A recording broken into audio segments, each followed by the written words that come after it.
So, when you hear the name Hades, what's the first thing that pops into your head? A fiery haired villain, kind of the ancient Greek version of the devil? Forever, pop culture has painted him as the ultimate bad guy. But what if that whole picture is completely wrong? Let's peel back the layers of myth and all the misconceptions to get to the real story of the king of the underworld. Okay, let's just dive right in. Is Hades a god we need to understand, or is he a devil we should be afraid of? That's really the big question, isn't it? Modern stories love to cast him as this cackling villain always scheming to take over Olympus. But the classical myths, they tell a very, very different story. And right here, this is the essential split. On one side, you have the modern devil figure, the one who's all about chaos and messing with souls. But on the other side, you have the classical Hades, who just had a job, a really important one, actually. He was a king, a ruler, whose entire purpose was to enforce that fundamental boundary between life and death. His role wasn't to cause suffering, it was to keep the whole cosmic system in balance. So, you might be wondering, how did he even land this, well, let's be honest, less than glamorous gig? It wasn't some kind of punishment for being evil. It was all about cosmic inheritance and, believe it or not, a little bit of bad luck. You have to remember, Hades was one of the original 6 Olympians, and just like his brothers and sisters, he was swallowed at birth by his own father, the Titan Cronus, who was terrified of a prophecy that his kids would overthrow him. But once his younger brother Zeus finally freed them all, Hades fought bravely in that huge war against the Titans. And after they won, the 3 brothers, Zeus, Poseidon, and Hades, drew lots to divide up the entire cosmos. Zeus got the sky, Poseidon got the sea, and Hades, well, he drew the short straw, the underworld. Now, here's where it gets a little confusing, and it's actually really important. The name Hades refers to both the god and his kingdom.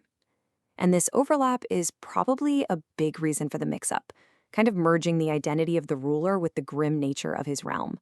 So it's crucial to remember that when people in ancient Greece talked about going to Hades, a lot of the time they were talking about the place, not the person. And that realm, that place, it wasn't the simple fiery pit of eternal punishment we usually imagine. No way. The Greek underworld was a super complex place with different regions for different kinds of souls. It was way more nuanced than just a generic hell. For the vast majority of people, this was the afterlife, the asphodel meadows. And it wasn't a place of torment. It was just boring. A huge, gray, shadowy field where the souls of average people just wandered around aimlessly, with no memory and no real purpose. Think of it less as a punishment and more of a bleak, eternal retirement community. Now, if you were a great hero or just an exceptionally good person, you might end up in Elysium.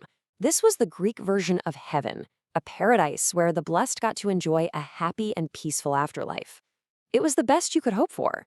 But, and this is a big but, it was reserved for a tiny elite few. And then there was Tartarus. Okay, this is the part that most closely matches our modern idea of hell. It was a deep, dark pit used as a prison and a torture chamber for the truly wicked. We're talking people like Tantalus or Sisyphus, and of course the enemies of the gods like the Titans. But the key thing to remember is this wasn't for your average Joe. It was for the absolute worst of the worst. But no matter where a soul ended up, death was always seen as a tragedy. This quote right here from the ghost of Achilles, the greatest Greek hero of them all, it just says everything. Even as a king among the dead, he would rather be the lowliest servant among the living. For the Greeks, life was everything. The afterlife was just a shadow you were supposed to avoid, not something you'd ever embrace. Right, of course, you can't talk about Hades without talking about his queen, Persephone. This myth is probably the #1 source of his whole villain reputation, so let's really break it down. So the classical version of the story is, it's pretty problematic. Zeus, in a classic Zeus move, promises his daughter Persephone to Hades without even bothering to ask her mom, the harvest goddess Demeter. So Hades comes and abducts the young goddess. Demeter's grief is so powerful that she basically lets the entire earth wither and die, which forces everyone to make a compromise. Persephone comes back, but because she ate a few pomegranate seeds down there, she has to return to Hades for part of each year. And that's how we get the seasons. But here's where the story gets a modern twist. A lot of recent retellings see this in a whole new light. Some see it not as an abduction, but as an elopement. Persephone defying a super controlling mother to be with someone who actually treats her like an equal. And what's really key here, and kind of crazy when you think about his brothers, is that Hades was a famously loyal and faithful husband. Over time, Persephone came to rule right alongside him as a true queen, not some prisoner. So, if he wasn't a devil, and the whole Persephone myth is way more complicated than it looks, what was Hades' actual job? Let's look at the real job description for the Lord of Souls. This right here is probably the most crucial point to really understanding him. Hades was the god of the dead, not the god of death. See the difference? He didn't kill people. That was Thanatos' job. He didn't ferry souls across the river Styx. That was what Charon did. Hades was simply the king who ruled over the souls once they got there.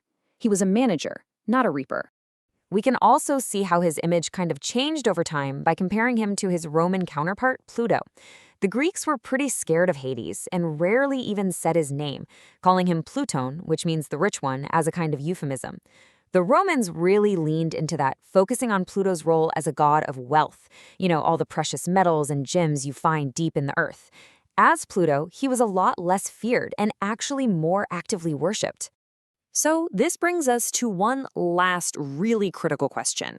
If Hades' job isn't to punish the wicked souls sent down to Tartarus, then whose job is it? Get this, it wasn't his at all.